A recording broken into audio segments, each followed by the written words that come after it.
This is Football at 4. Football at 4 is powered by the Inside the Birds podcast. It is brought to you by Bet365. Whatever the sport, whatever the moment, it's never ordinary at Bet365. Geoff Mosher from the Inside the Birds podcast set to join us coming up in just a couple of minutes here as Eagles OTAs are underway, and the OTAs give us a chance to see our friends out on the field and see what's happening out there, as obviously the Eagles getting ready for the next season here after a disappointing end of the 2023 season. We'll see what the 2024 group looks like.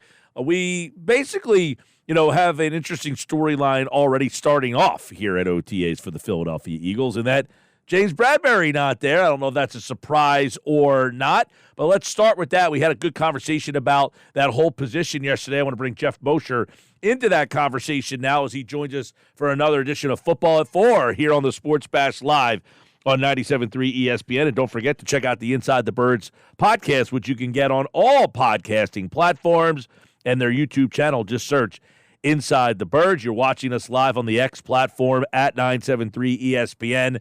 Use the hashtag SBLive, and you'll see Geoff Mosher is here. What's up, Geoff? Hey, Mike. How are you?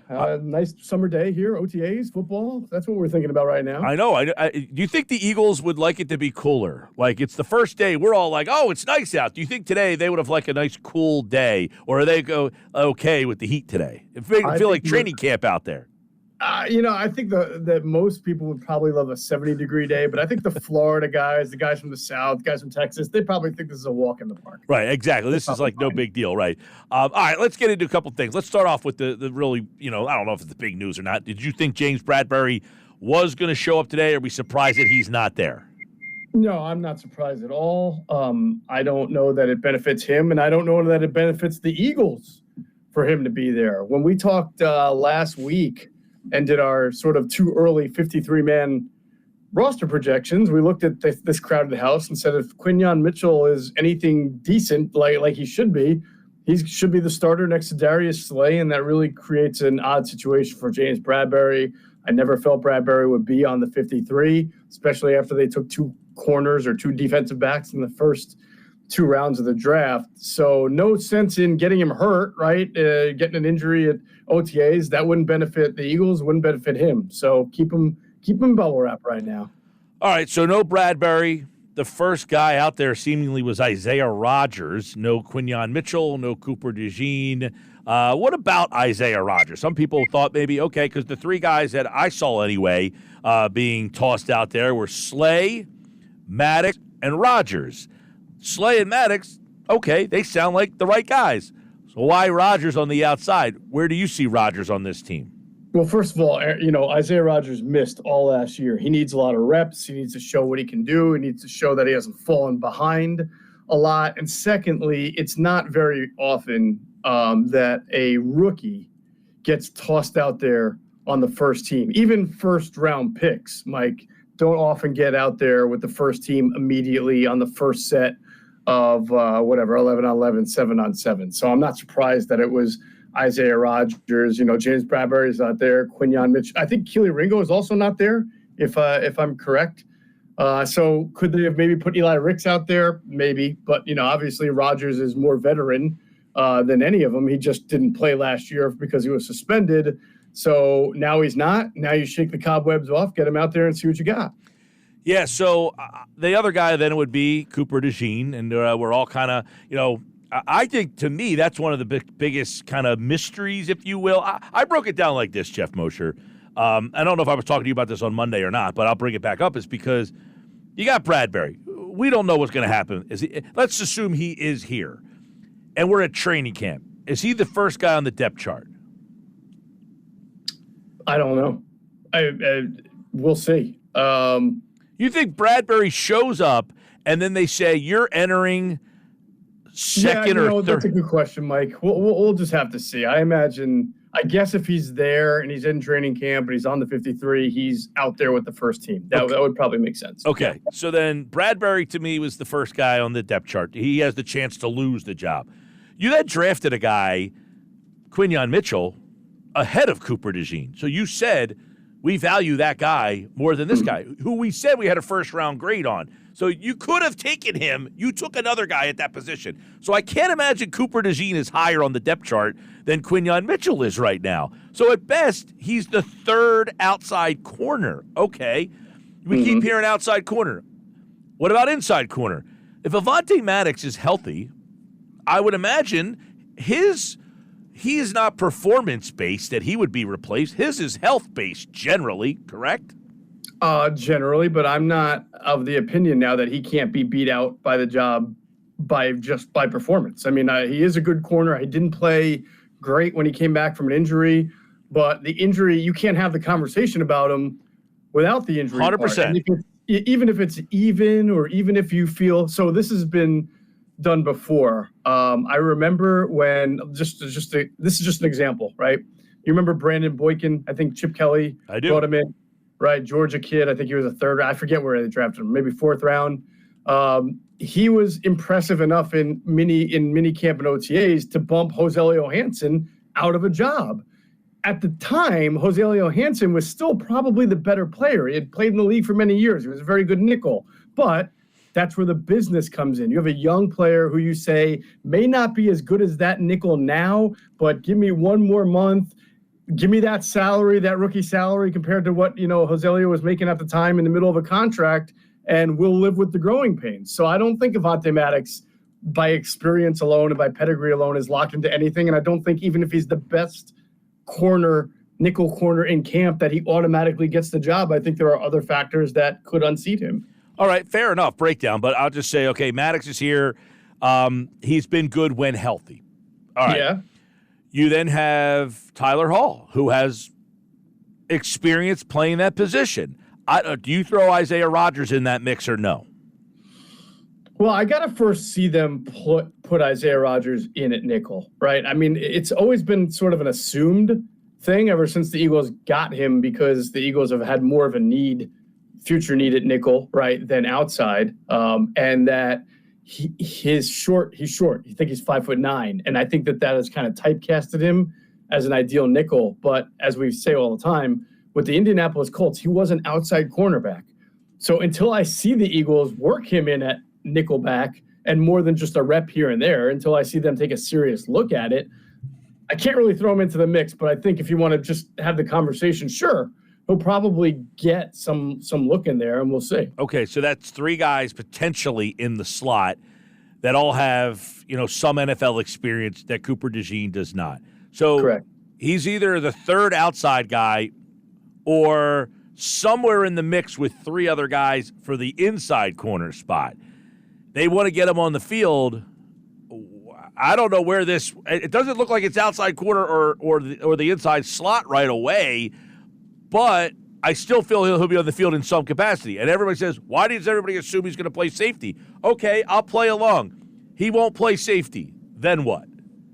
Well, he's a second-round pick. I mean, he's a guy who, and again, I'm not going to make much of OTAs because OTAs are literally let's just try anything to see, right? And not that can't happen, but that was sort of at the end of OTAs last year. All right, let's see if Nolan Smith can play some off-ball linebacker. Okay, it was an experimentation. Now it did actually wind up happening, so it's a good thing that they did. But it wasn't like that was his primary job. It was just they were in a pinch and they tried him out there. We'll see in training camp, but I would not be surprised if in training camp you see Cooper DeJean, second team outside cornerback. There's two outside corners, right? So that means he's among your top four. If he's a second team outside corner, it wouldn't shock me at all to see him getting run in the slot, first team slot, second team slot, and then we'll see if they even work him in at safety. I think he said he did that they told him they were going to work him in at every single spot and see where it works. Yeah, he did mention that, hey, they did kind of mention safety, but and some return stuff, but that his first spot would be outside safety. I just feel like, a lot of people they traded up to get him. It seems like they really targeted to get this guy. They had a first-round grade on him.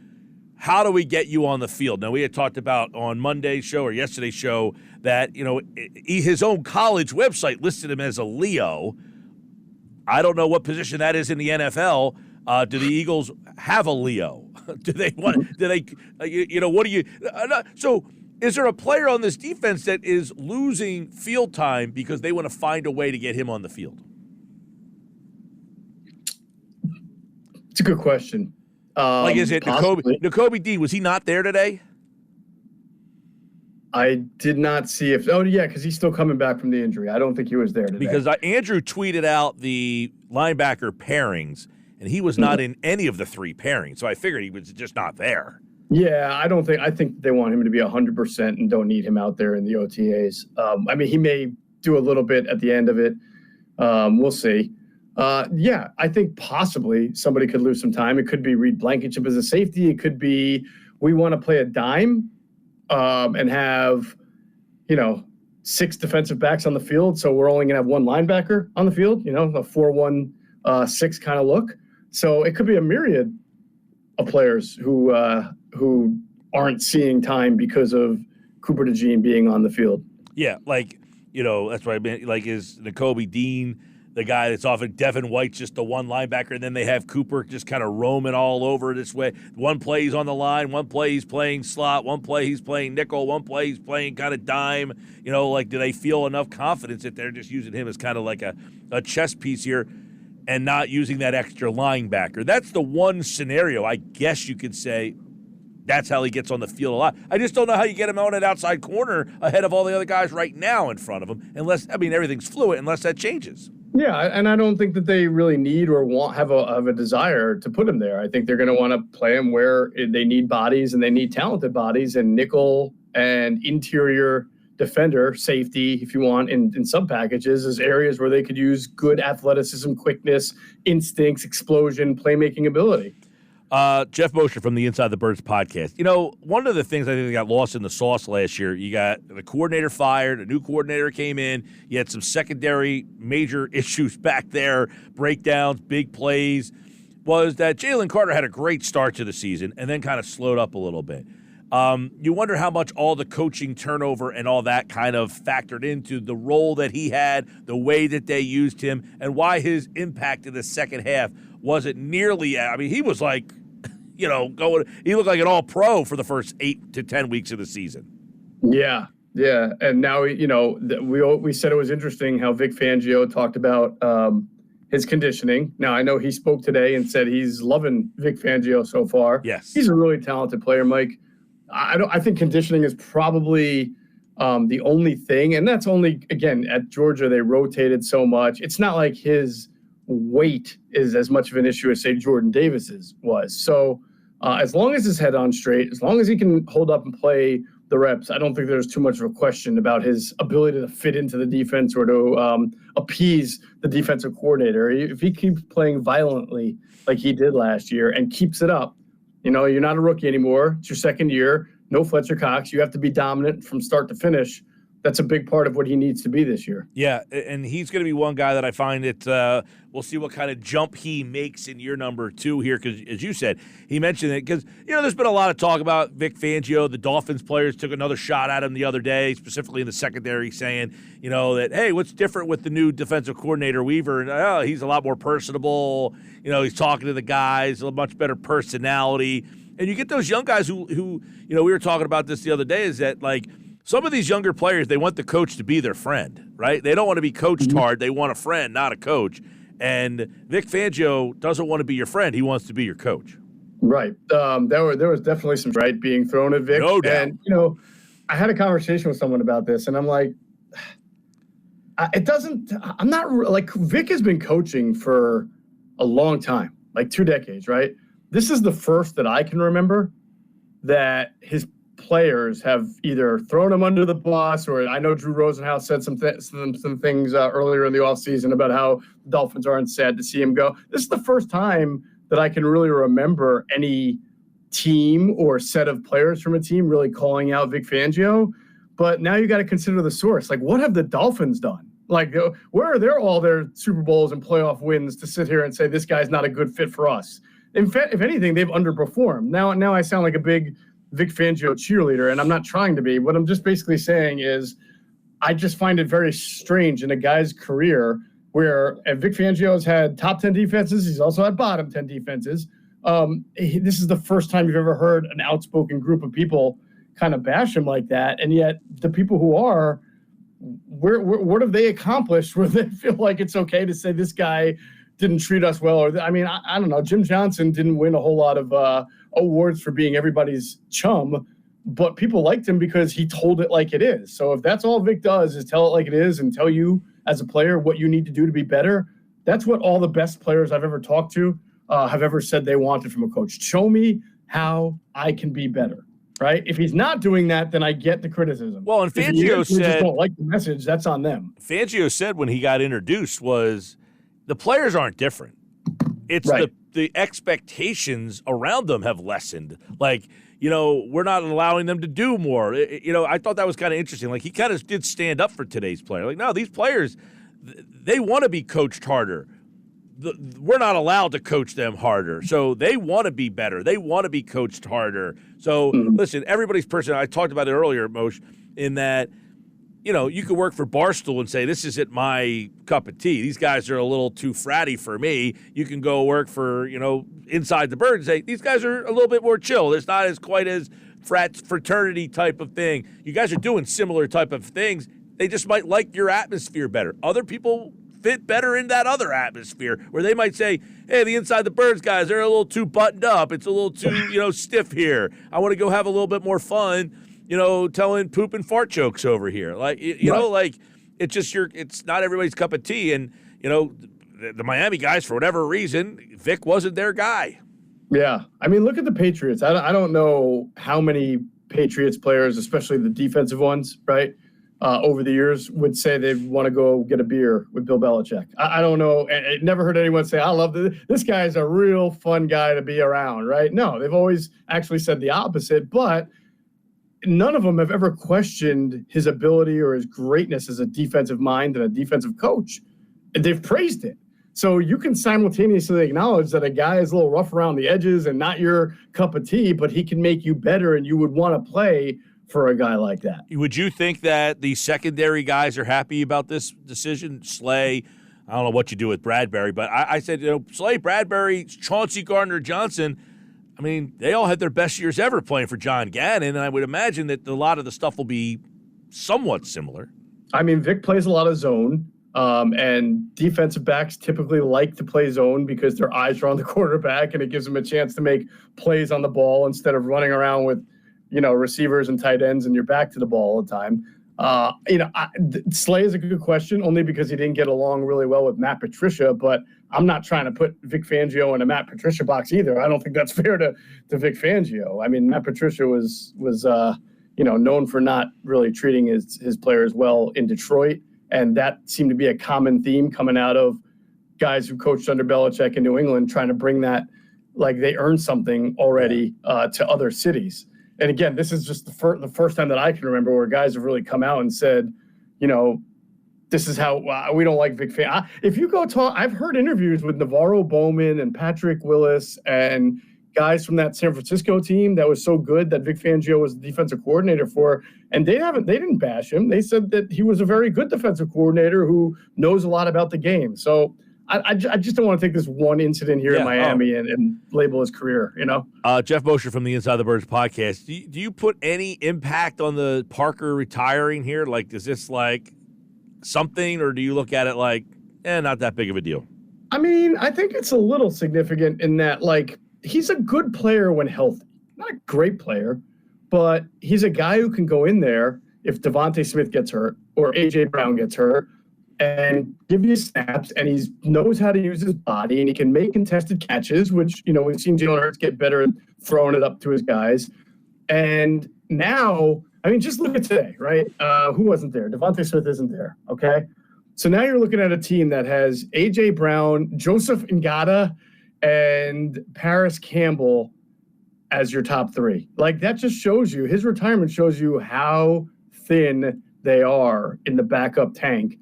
And, A.J. Brown missed the playoff game last year.